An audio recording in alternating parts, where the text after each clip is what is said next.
Hello viewers, راځئ چې زده کړو د انګلیش داسې سنټنسز چې هغه مونږه د اختر لپاره استعمالولی شو. سنټنس دی Eid is a religious festival. اختر یو مذهبي جشن دی. فیسټیول معنی ده جشن. We celebrate two Eids in a year.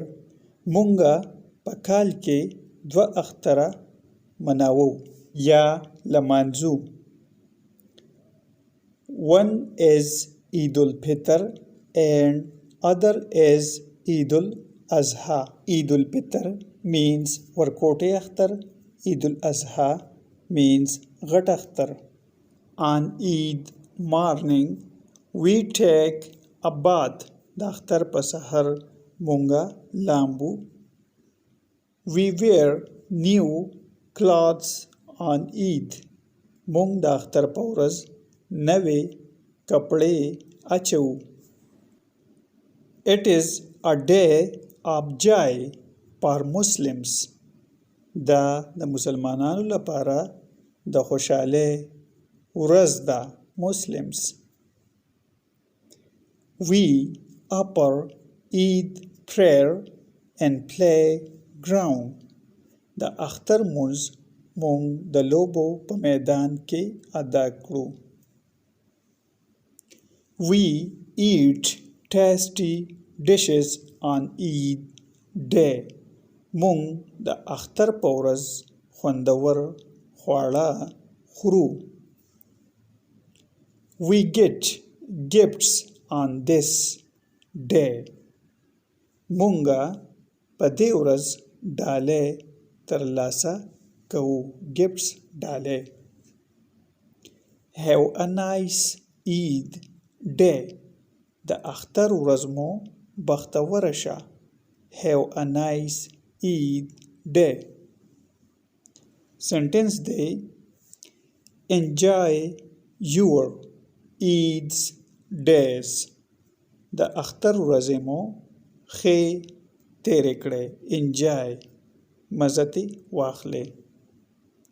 We will celebrate this Eid in hot weather.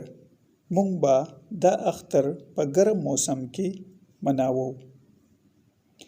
Kids love to buy toys on Eid day. ماشومان د اختر په ورځ د لوبو څیزونه اخلي یا اغستل خوښوي. Eid al-Fitr is the first day of Islamic month of Shawwal. لوی اختر د شاوال د میاشتې لومړی ورځ ده.